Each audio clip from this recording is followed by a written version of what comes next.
Absolutely. Anyway, we'll move on from the international and we'll go on to a bit of club news.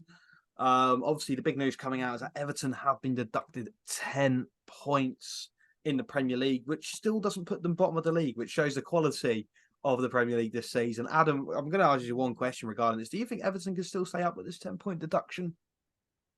Yeah, I think they'll be all right. I think they'll be fine. It's almost it's a weird one. Like to say, do you lose 10 points and sort of be fine is weird, but it's probably the best season to have it, especially for that end of the table. Yeah. Like they're joint now with Burnley, is it with 4? Burnley, and then Sheffield have 5, and then Luton have 6. So one game and then they're out of the relegation zone, and it's just a race like that. And they're on a good run of form as well. So yeah. Who knows? They've got a big game against Man United at home coming up, and I think I think they'll win that. Yeah, I think they'll be up for it. And I've got Mikalenko on my FPL, so I need him to bang again. And I'll be all right.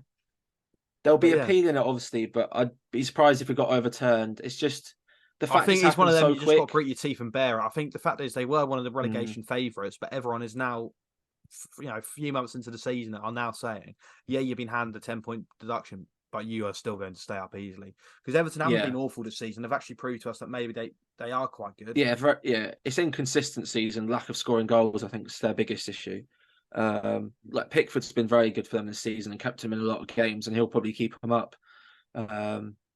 I think obviously there's rumours about I think Burnley, Leicester, and Leeds are going to try sue them as well for like 300 million each, because obviously they've been relegated because of it. I think obviously Burnley now back up, but because of them going down last season, I believe they're going to have try and get Everton to sort of say, well, you spent the extra money, that's the only reason you stayed up. It could get all very messy and stuff, to be honest. Chelsea and Man City are now yeah are all now it's not good. It's crazy. I don't really know how it's gonna, because in my opinion, obviously they deserve the punishment, as in Everton, for saying cheating, but it's the only way to sort of, isn't it? It kind of, I suppose. But the only people that really get punished by this isn't the players, it's the fans at the end of the day. Like the players can, realistically, if Everton go down, half of them are going to get transfers, so they couldn't give a shit. Do you know what I mean? Like it doesn't affect them. It's only the fans that then have to turn up next season, play in the lower league or whatever it is, or have to deal with going down or whatever. Because the owners can't sort themselves out, and I think that's the sad thing that they're not really realising. And what? So if Man City, I think someone worked out, it'd be like over 1,200 points they'll lose or something stupid if they base it off the 115 odd charges they have. I just don't see that happening anytime soon. They're not going to give them that because they make them too much money. But I think it's wrong that it's very obvious that Man City and Chelsea are getting away with not so much cheating. Again, it's harsh to say, but it is almost. But yeah, Everton Everton are being punished so quickly just because they're at the lower end of the table. Like if someone says to you Premier League, you don't think Everton, you think the Man City and United. So the big teams that bring in the money, bring in the fans. And Everton aren't one of those teams anymore. So that's why they're able to just quickly sort of go, yeah, give them the 10 points, get it done. But Man City's taken so long.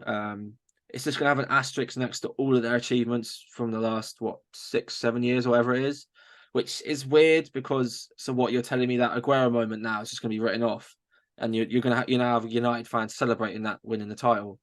As a Liverpool fan, I'm not going to celebrate the extra 3 titles or 2, whatever it would be we'd have, because it doesn't make sense. Like it's it's not really it's such a weird thing, weird one, isn't it? Yeah, you're better off just giving them the points in the season, like the start of the season, taking off 20 of them start of next season, and letting them start on -20 or something stupid like that, and they'd still win the league. Yeah, they'd still do well, like just something like that. I think, which is ridiculous to think, and Chelsea obviously they've found a bit of a cheat code with the whole 8-year contracts, which has been found out quite quickly, but. I don't know. It's not looking good. It's just showing how much money is sort of taken over the sport and sort of killing the sport for like your local fans that would go and actually sort of pay the consequences for these actions of the owners who don't really care at all. No, absolutely. To be honest, absolutely. No, I fully agree. But I think that's pretty much wrapped up everything we want to speak about on the Rosa podcast today. Obviously, just the 2 topics. International break. It's quite quiet, isn't it? So, obviously, we discussed our 23-man squad for England and discussed Everton's 10-point deduction. Will they stay up? Probably, because Sheffield United, Burnley and Luton are all destined to get relegated. Or Bournemouth, maybe. But, Bournemouth might hit a bit of form. Who knows?